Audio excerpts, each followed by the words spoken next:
Maintenant que nous avons fini avec l'inscription des utilisateurs, nous allons pouvoir passer à la suite à la prochaine étape qui est la connexion des utilisateurs. Donc, si vous avez manqué la précédente vidéo, nous avions créé ici un endpoint qui permettait d'ajouter des utilisateurs en base de données et nous l'avons utilisé avec la méthode POST. Donc, dans celle d'aujourd'hui, on va juste créer un endpoint qui permet de connecter, de récupérer les informations d'un utilisateur, non, plutôt de le connecter.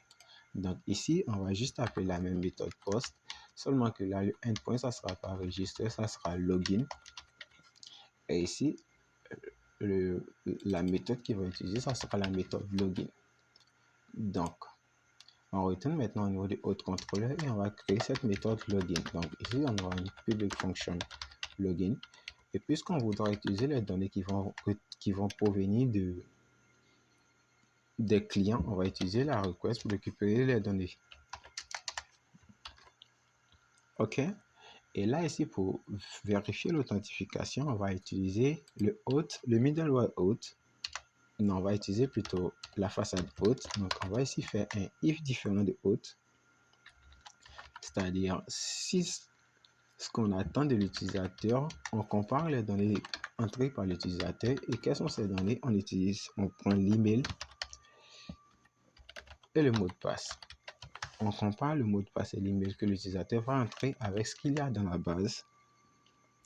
Et dans le cas où c'est différent, pour cela qu'on a mis le différent ici, on va juste retourner ici une nouvelle réponse avec un JSON. Et là, on aura un tableau. Et là, on aura ici un message. Et le message, ça sera information de connexion non reconnue. Ensuite, on passera ici un statut et on dira que le statut par défaut, le statut c'est le 401. Et là, on ferme ici. Et ça, c'est ce qui arrive au cas où l'utilisateur a des données qui ne sont pas conformes. Donc là, avec le if différent de haute atteinte, c'est ce qu'on obtiendra lorsque les données fournies par l'utilisateur ne sont pas conformes avec celles qui sont de la base de données. OK.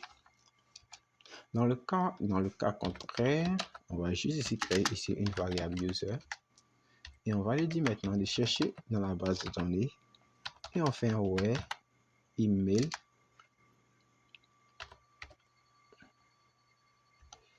où l'email est égal à l'email qui provient de la base, qui provient de la requête de l'utilisateur. Et en utilisant la méthode first of je me rappelle plus trop, c'est la méthode first of fail. Je sais plus trop si c'est comme ça. Je pense que c'est la méthode first of fail. Je pense pas que je me trompe. Et là, on va ici on va ici récupérer, on va créer un nouveau token pour l'utilisateur. Donc là, le token, ça sera égal à $user create token. Si vous vous rappelez, on a déjà fait la même chose au niveau de la création du compte. Donc, on peut reprendre ça. Donc, on crée ici un token pour permettre à l'utilisateur de se connecter. Et là, cette fois encore, on retourne une réponse avec un JSON qui contiendra les informations suivantes. Donc, on récupérera le token qui sera le token qui a été créé. On récupérera aussi le type du token, parce que comme je vous l'ai dit, on peut passer le token de différentes manières. Dans notre cas, on utilisera le bearer. Et là, on essaiera de faire passer le token dans les cookies du navigateur. Et là, on va appeler ce cookie JSON Web Token. Et là, on passera le token. Et je pense qu'en travaillant ainsi, on aura tout qui fonctionne. Donc, si je récapitule, ici, on crée une méthode d'abord qui vérifie que les données qui sont passées par l'utilisateur ne sont pas conformes à celles qui sont de la base de données. Et si elles ne sont pas conformes, on retourne ça. On retourne ici la réponse JSON avec le message information de connexion non reconnue et le statut 401. Si les informations qui proviennent de la base de données sont reconnues, alors on passe à cette étape, on crée un token pour l'utilisateur qu'on a récupéré. Et ensuite, on envoie ce token au client. Et ici, on passe le token en cookie. Donc, on va maintenant aller tester ça du côté de Insomnia. Du côté de Insomnia, je vais juste venir ici, copier tout ça et créer ici une nouvelle méthode.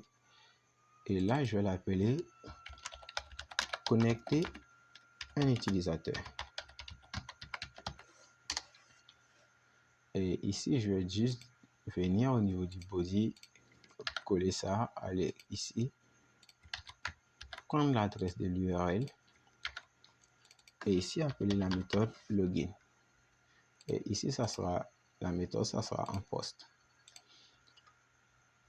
Donc, puisqu'on appelle la méthode login, on n'a pas besoin du nom, on a juste besoin de l'email et du mot de passe. Donc, pour l'email, on va juste changer l'email, mettre une fausse adresse mail et essayer. Donc, on fait un send. Et on a ici information de connexion non reconnue parce que lorsqu'il compare les données, le 1 c'est noir qui est ici, celui qui présente la base de données, il trouve qu'il n'y a pas de concordance. Donc, si je supprime ça et que je clique maintenant sur send, on voit que puisque les informations sont reconnues, il nous retourne bien un token. Et ici, on a bien le type qui est récupéré. Donc, c'est ce token-là qu'on utilisera du côté du client pour récupérer les informations de l'utilisateur connecté.